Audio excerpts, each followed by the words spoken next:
Yogyakarta. Kota pelajar, kota harapan. Tapi siapa sangka, di tengah tenangnya kota ini, sebuah tragedi keji mengguncang hati banyak orang.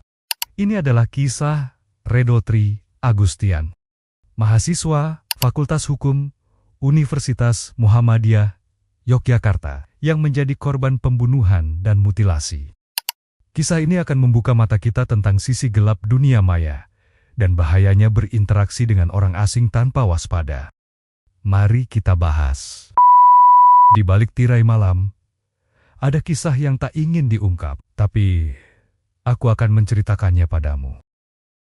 Redo Tri Agustian, pria muda berusia 20 tahun, berasal dari Pangkal Pinang, Bangka Belitung.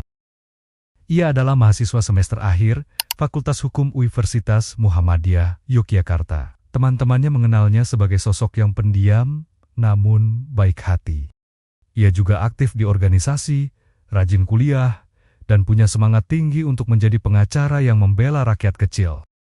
Redo dikenal gemar membaca, diskusi tentang hukum dan politik, dan aktif di media sosial. Ia bukan tipe anak muda yang neko-neko, tapi siapa sangka, pergaulannya di dunia maya akan menjadi pintu menuju akhir hidupnya. Pelaku dalam kasus ini ada dua, Walien 29 tahun, berasal dari Magelang, dan Ridwan 38 tahun, warga Jakarta.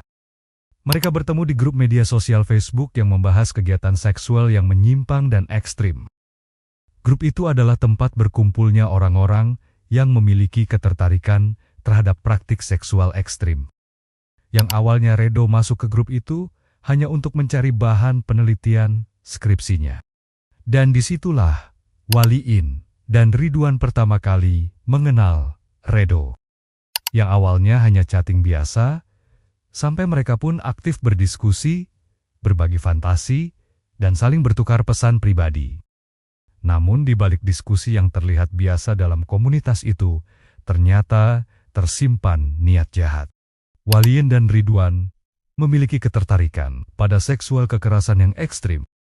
Mereka mulai merencanakan untuk bertemu dengan Redo secara langsung. Dan disinilah awal dari mimpi buruk itu bermula. Pada tanggal 9 Juli 2023 malam, Walien dan Ridwan sudah intens berkomunikasi. Ridwan yang tinggal di Jakarta berangkat menggunakan kereta api menuju Yogyakarta.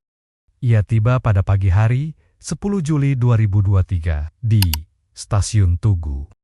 Ia dijemput oleh Walien dan mereka langsung menuju kos milik Walien di daerah Kerapiak, Sleman. Di tempat itulah Redo sudah berada. Ia datang atas ajakan Walien untuk bertemu secara langsung dan bermain seperti yang mereka bahas di grup. Namun tidak ada yang tahu bahwa pertemuan itu menjadi pertemuan terakhir Redo dengan dunia. Di dalam kamar kos berukuran kecil itu, kegiatan yang awalnya hanya fantasi berubah menjadi kekerasan sungguhan. Walien dan Ridwan mengikat Redo dengan tali, menutup matanya, lalu melakukan kekerasan fisik yang sangat keji. Dalam kesaksian sidang, disebutkan bahwa Redo sempat meminta tolong. Ia mengalami penyiksaan dan diduga sempat kehilangan kesadaran. Namun kedua pelaku tak menghentikan aksinya. Mereka justru menganggap semua itu bagian dari permainan. Setelah menyadari bahwa Redo telah tewas, mereka panik. Dalam upaya menghilangkan jejak, mereka memutuskan untuk memutilasi tubuh korban menjadi beberapa bagian. Mereka membeli alat masak, kantong plastik, dan pisau. Beberapa bagian tubuh bahkan direbus, lalu dibuang di berbagai tempat berbeda. Potongan tubuh ditemukan di Sungai Bedog, Lapangan Gimberan, dan Sungai Ngelinting. Pihak kepolisian mengungkap bahwa sebagian bagian tubuh tidak dapat ditemukan karena dibuang di tempat yang sulit dijangkau. Pada tanggal 11 Juli, teman-teman Redo merasa curiga karena Redo tak muncul di kampus dan tak menjawab pesan. Pada 13 Juli, keluarga melaporkan kehilangan ke polisi. Setelah 2 hari, potongan tubuh manusia ditemukan di bantaran sungai. Polisi pun melakukan uji forensik dan mencocokkan DNA. Dan hasilnya Potongan tubuh tersebut milik Redo. Kampus UMY langsung menggelar doa bersama.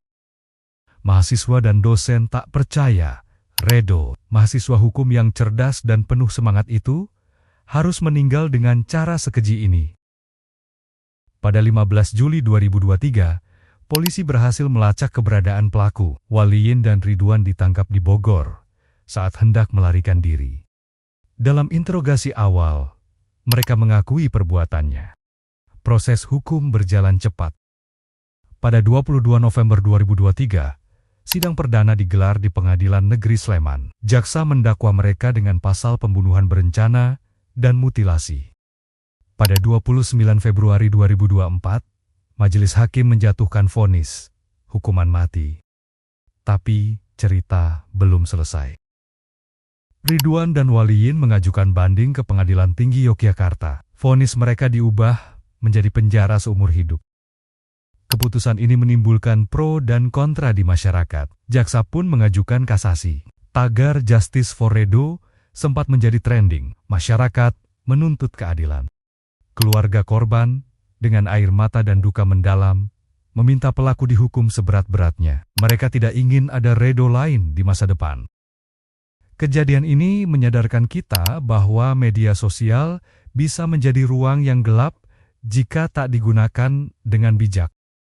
Interaksi digital bisa menjebak kita pada dunia yang tak kita pahami sepenuhnya. Penting bagi generasi muda untuk menjaga batasan, menyadari risiko, dan berhati-hati pada orang asing, terutama dalam komunitas yang tertutup atau ekstrem. Semoga Redo mendapatkan tempat terbaik di sisinya, dan semoga kita semua bisa belajar dari tragedi ini.